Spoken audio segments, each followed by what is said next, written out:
Assalamualaikum warahmatullahi wabarakatuh. Perkenalkan, nama saya Febidia Trita Dewi dengan teman saya Indah Nuraini. Kami akan menjelaskan tutorial mengerjakan arus kas dengan metode tidak langsung. Tonton sampai habis ya. Dadah. Metode tidak langsung dalam konteks laporan arus kas adalah metode yang digunakan untuk menyusun laporan arus kas dengan memulai dari laba bersih yang dilaporkan dalam laporan laba rugi, lalu disesuaikan dengan perubahan dalam aset dan kewajiban yang mempengaruhi arus kas. Metode ini lebih banyak digunakan karena lebih mudah dan praktis. Sebelum itu, buatlah judul terlebih dahulu. Kemudian, buatlah tabel mutasi. Masukkan akun kode 1, 2, dan 3 ke dalam tabel mutasi tersebut.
Jika mutasi saldo normal di debit, yang tahun kemarin dikurangi dengan tahun sekarang, sedangkan saldo normal di kredit, tahun sekarang dikurangi dengan tahun kemarin.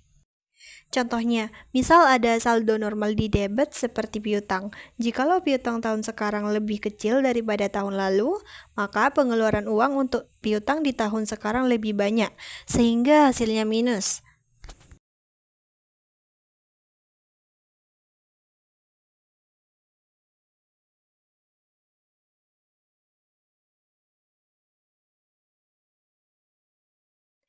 Sedangkan saldo normal di kredit contohnya yaitu hutang. Hutang yang di tahun sekarang lebih kecil daripada tahun lalu, maka hutang yang sekarang lebih berkurang.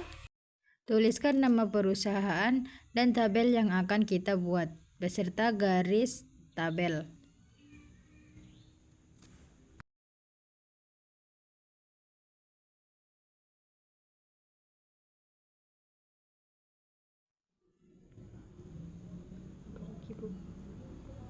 Masukkan hasil laba bersih setelah pajak yang sudah ada di laporan laba rugi.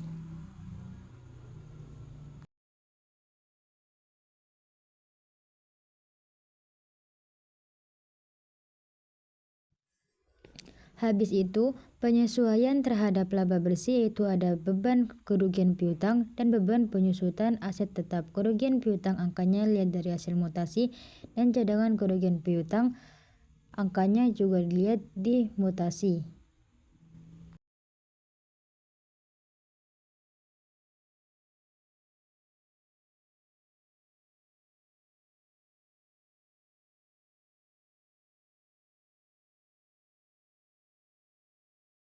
Setelah itu menentukan hasil mutasi yang berubah kenaikan atau penurunan.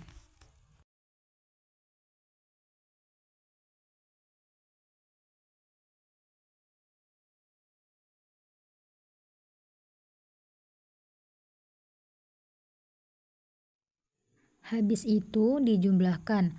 Kalau hasilnya minus, berarti terjadi penurunan kas dari hasil operasional tersebut.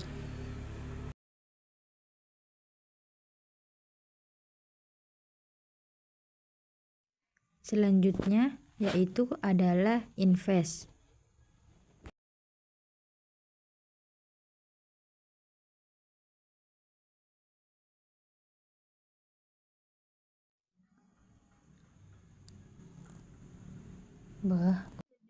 Seperti pembelian gedung, penjualan kendaraan. Seandainya makin banyak gedung, berarti pembelian gedung. Karena ini dalam kurung, maka pembeliannya memakai kas. Nanti dijumlahkan bagian investasi ada apa saja. Jika hasilnya kurung, maka penurunan. Jika hasilnya tidak kurung, maka terjadi kenaikan. Setelah itu adalah pendanaan.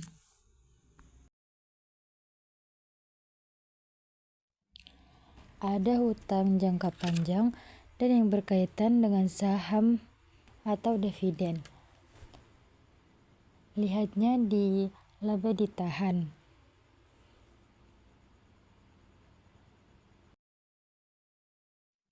Hasil laba bersih setelah pajak dikurangi terhadap penyesuaian terhadap laba bersih, juga dikurangi terhadap kenaikan atau penurunan mutasi, dan dikurangi juga dengan investasi serta pendanaan.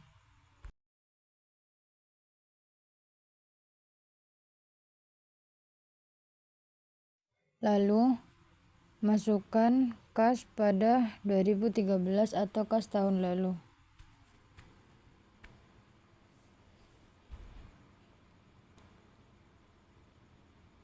Serta masukkan petty cash tahun lalu atau tahun 2013.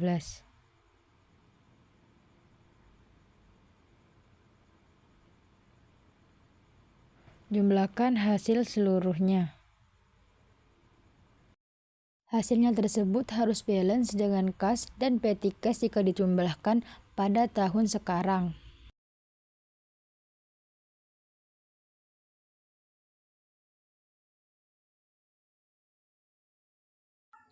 Sekian video dari kami, semoga bermanfaat. Wassalamualaikum warahmatullahi wabarakatuh.